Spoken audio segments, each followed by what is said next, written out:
Hi everyone, good morning and welcome to today's morning report on Monday the 15th of December with me, Richard Perry, market analyst at Handtech Markets. There are a couple of things impacting on financial markets today, and that's the oil price and the result from the Japanese general election. First of all, the oil price, that has been pretty much the guiding influence on sentiment over the past week or so, if not more. And the decline last week has found a bit of support today. The European markets are trading slightly higher, 0.6% up on FTSE, 0.8% up on DAX, and that's come as the oil price has found a bit of support in the early European trading session. That has started to come through, and that initially the European markets were basically flat, just trading around the flat line, and then they have pushed up in the last half an hour or so as the oil price has supported. The other factor on markets, you'd argue, is this the result of the Japanese general election. Shinzo Abe, the incumbent prime minister, won the renewed mandate for his Abenomics, and that basically has had an impact, but not a positive one. The yen has strengthened on the back of this result, and the Nikkei has fallen quite strongly, 1.6% down on the Nikkei. So a mixed reaction there, you would argue, certainly to the result of that election and what it could mean for Japan going forward. But certainly what we've got today is relatively positive outlook on the equities in light of that rebound in the oil price, and a mixed outlook on Forex. The Forex chart, get rid of that. The Forex dollar index has just stabilized slightly after just that weakness last week. Forex majors are trading fairly mixed. The euro is slightly lower, although the yen is stronger against the dollar, so a little bit of a balancing impact there on the dollar index.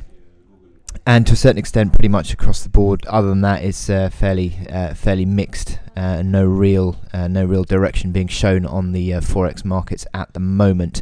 The gold price continues to slide, which is interesting. I'll talk about that in a bit as well. But in terms of what we're looking out for today, there's not a great deal actually going on today in terms of economic announcements. You've just pretty much got the US industrial production numbers out at 2:15. It's actually expected to improve slightly to 0.8% from the last month. But also we've got the capacity utilization portion of that data. That's expected to improve quite strongly, actually, to 79.5 from 78.9 last month. Now, the Fed does look at the capacity utilization, and that will be just suggesting that the economy continues to grow strongly, or to recover well, and the capacity utilization, when that gets to higher levels, it suggests that perhaps there could be inflation coming on further down the line. So the Fed will be looking at that number, you'd imagine, in its meeting on Wednesday. Anyway, I'm going to move on to the chart of the day now, which is the euro yen, and it's an interesting one actually, because both dollar yen and euro yen have broken this uptrend. This is on euro yen chart. It's broken this uptrend that we had throughout November, and that's been broken, and it sort of now almost neutralizes the outlook near term, and I'll show you that on the intraday chart. This is the uptrend that's been broken, and it's sort of now trading sideways, and you'd argue now whether it's sort of going to be close to forming a bit of a top pattern. I mean, the top pattern potentially on euro yen is not that great, certainly compared to the one that potentially could be coming through on dollar yen. But there, I suppose you'd have the neckline of your top pattern coming in there, and I suppose it'd be completed on a move below that key low of 23rd of November, which was 145.59. But certainly in the last couple of days, 3 days, it's sort of been trading sideways, no real direction. Momentum indicators on the hourly chart, again, fairly neutral, pretty much suggesting that the consolidation is ongoing. Moving averages have flattened off as well, so it's now looking for direction.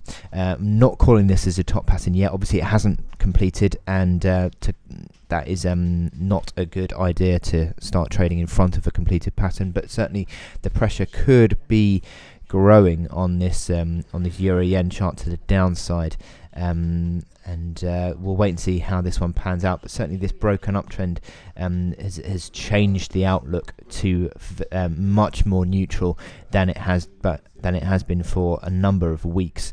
So we need to be just mindful of that. In terms of the immediate term outlook, just zooming in slightly here, you've got several mixed candles. This is on the hourly chart. There's no real direction, you'd argue.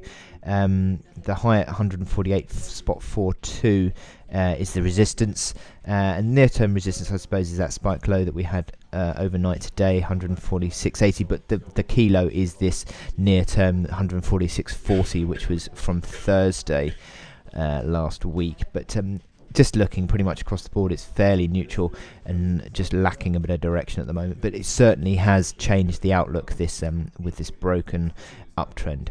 Anyway, I wish you good luck in your trading on euro yen today, and I will speak to you later. Thank you.